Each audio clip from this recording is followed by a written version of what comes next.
Olá, sejam bem-vindos. Nós falamos nos últimos encontros sobre panteísmo, sobre antropomorfismo. Estamos na terceira parte do nosso estudo e vamos falar hoje sobre a criação. Tudo o que já vimos deixou evidente que Deus, sendo radicalmente distinto de um universo que não tem e não pode ter em si mesmo sua razão suficiente, deve ser o criador deste universo. O fato da criação não está, então, mais em questão, mas unicamente o modo da criação. Temos apenas que tornar clara a noção de criação e, por extensão, a de conservação.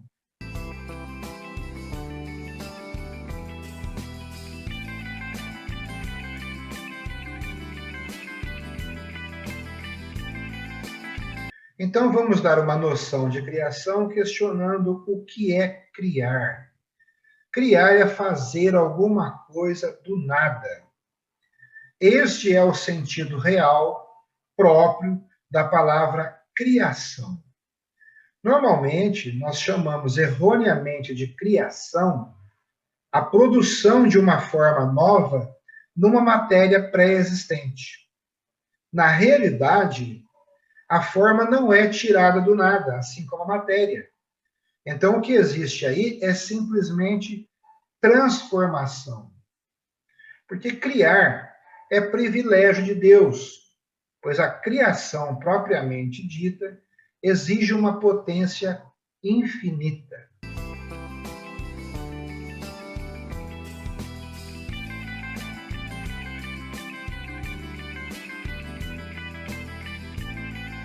Temos que falar de criação e princípio. É fundamental compreender que a ideia de criação não está necessariamente ligada a de um tempo inicial. Ao contrário, ela faz abstração completa da ideia de princípio temporal. Não significa mais do que a absoluta dependência do mundo até o fundo do ser em relação a Deus. Na realidade, o mundo, por ter sido criado, tendo tido ou não em primeiro instante temporal, não cessa de começar.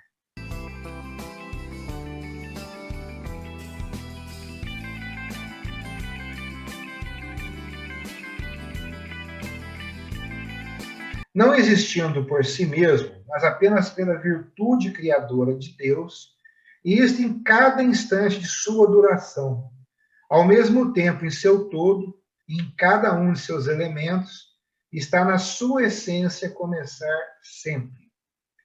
A hipótese da eternidade do mundo não suprime esta necessidade.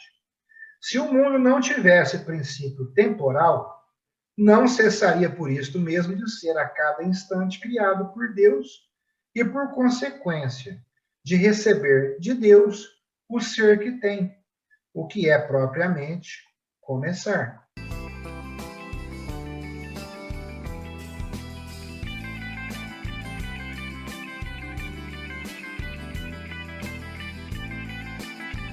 Vê-se ao mesmo tempo como, ainda nesta hipótese, a ideia de eternidade não poderia aplicar-se realmente ao mundo, porque, como vimos, a eternidade exclui a transformação e a sucessão, quer dizer, qualquer espécie de princípio.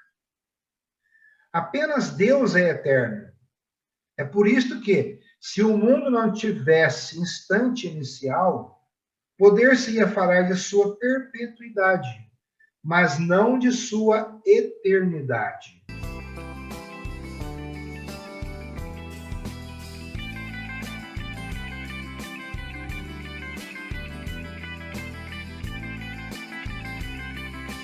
Falando de criação e duração, a noção de criação, na hipótese em que o mundo tivesse um instante inicial, não implica de forma alguma a ideia de uma duração vazia, que precedesse a duração concreta e a existência real. Então, na realidade, o tempo é coextensivo do real criado. Se o universo teve um instante inicial, o tempo começou com ele. E, mesmo de conformidade com o que já vimos, estudando o tempo deve ser tomado como logicamente posterior ao mundo como substância móvel, uma vez que não é fundamentalmente, senão uma sequência do movimento.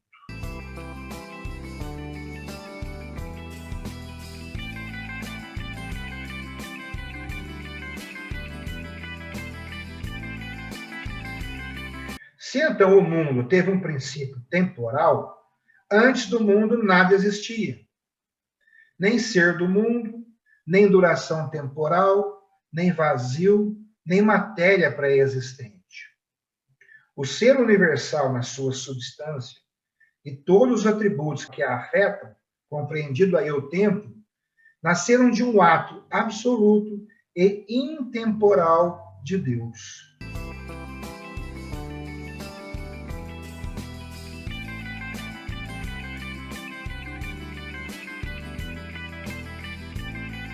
E temos que falar dos modos de criação.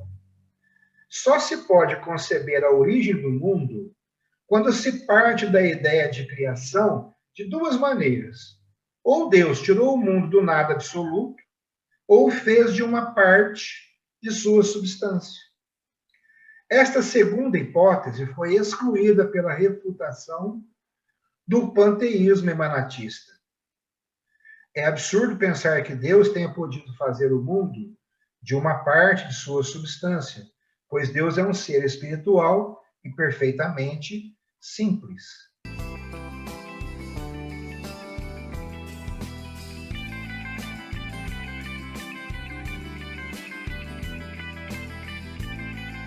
Não pode, então, ter formado de sua substância um mundo material, composto e perecível.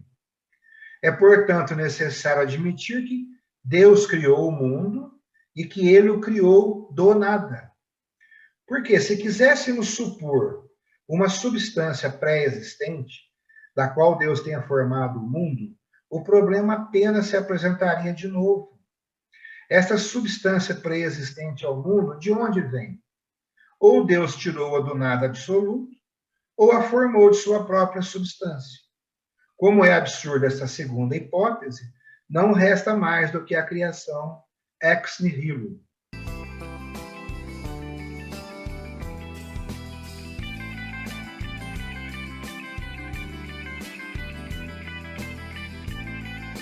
Vamos falar sobre a liberdade da criação, porque o ato criador é livre.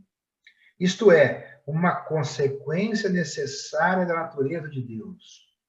Se Deus é o ser perfeito e infinito, não pode submeter-se a uma necessidade de produzir o ser, porque isto suporia que estivesse dominado, quer por uma força exterior a ele, quer por um determinismo interno, o que é incompatível com a noção de ser perfeito e infinito.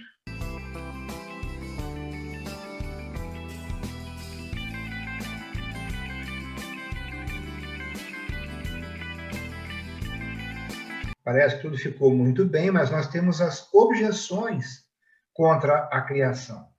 Mas as observações anteriores permitirão resolver as dificuldades que se levantam contra a noção de criação.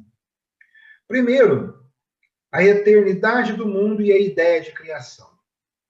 Então, uma objeção comum consiste em dizer que, se o mundo é eterno, a criação se torna útil, no sentido que a existência do mundo não tem necessidade de ser explicada. Esta objeção, como se percebe, procede de uma noção errônea da criação que a liga indevidamente a um começo temporal.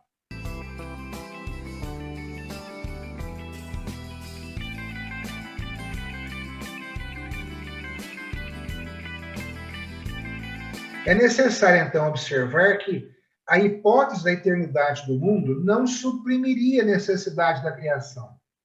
Porque o que impõe admitir a criação do mundo não é o fato de haver começado após não ter existido, o que é a verdade de fato.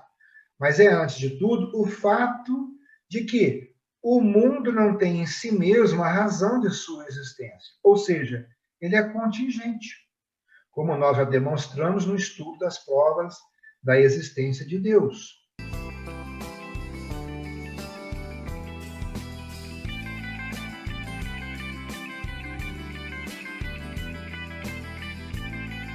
Se então, por hipótese, o mundo fosse eterno, não seria menos dependente de Deus eternamente.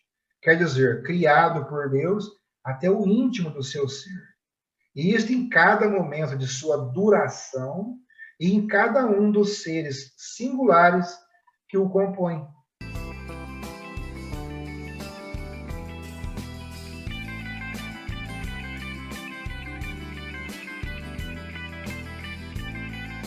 Dois, a segunda, a objeção de que do nada, nada se tira. A objeção baseada neste axioma dirige-se não mais simplesmente contra o fato da criação, mas contra a própria ideia de criação. Esta seria ininteligível. Aqui ainda, a resposta à objeção resultará do exato entendimento da noção de criação. Então, prestem atenção.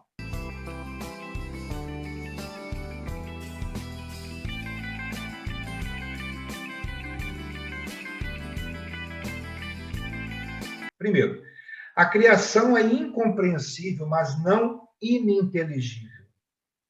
A criação, no sentido próprio da palavra, ultrapassa, evidentemente, o alcance da nossa inteligência, uma vez que se trata de uma atividade que é privilégio de Deus, enquanto exige um poder infinito. Mas a ideia de criação não é ininteligível, quer dizer, absurda.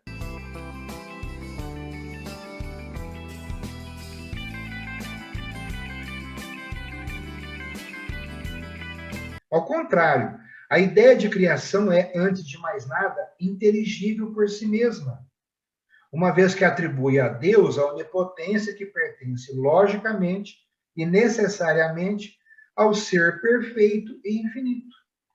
Ela é, por outro lado, fonte de inteligibilidade, uma vez que, por ela, o universo se explica ante a razão, a um tempo na sua existência e em suas propriedades. Inversamente, a negação da criação equivale a elevar o absurdo à lei universal. Então, a razão é repugnante este suicídio.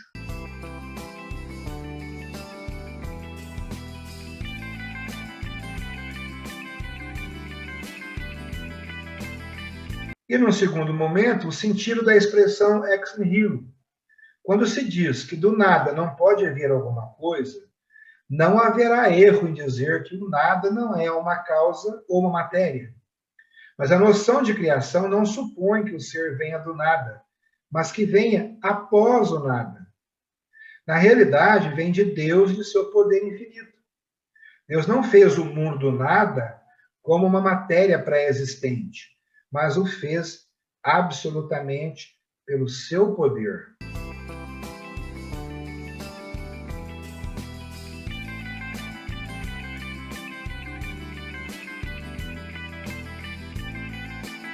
E aí temos que colocar, como foi dito no início, alguma coisa sobre a conservação do mundo, a noção de conservação.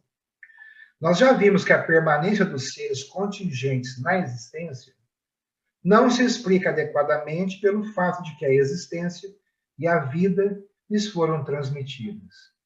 A todo momento, estes seres e o universo inteiro dependem da causa primeira. É essa dependência, que não é mais do que a continuação do ato criador, que se chama conservação. A atividade criadora de Deus não cessa, pois, de penetrar até a raiz mesmo do nosso ser para mantê-lo na existência.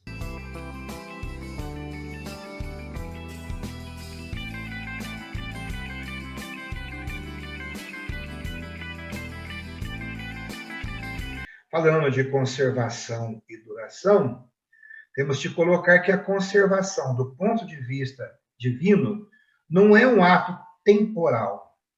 Ela se confunde com o ato criador, que não está no tempo, mas do nosso ponto de vista, ela é o aspecto temporal sob o qual se traduz para nós, que estamos no tempo, o ato único pelo qual Deus nos cria.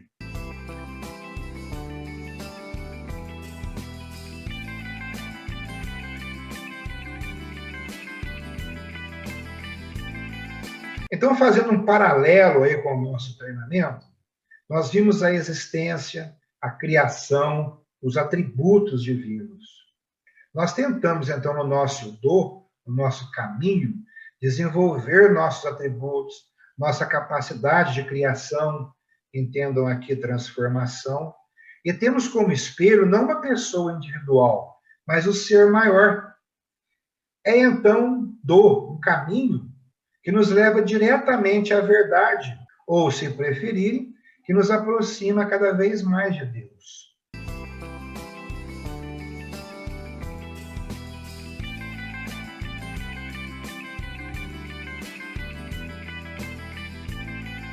Então, com esse paralelo, eu imagino que fica já bem mais simples verificar, né, o que a gente está estudando aqui com aquilo que a gente tenta executar na nossa vida e no nosso dia a dia. Pessoal, vida longa e próspera, paciência e perseverança. Um grande abraço a todos vocês.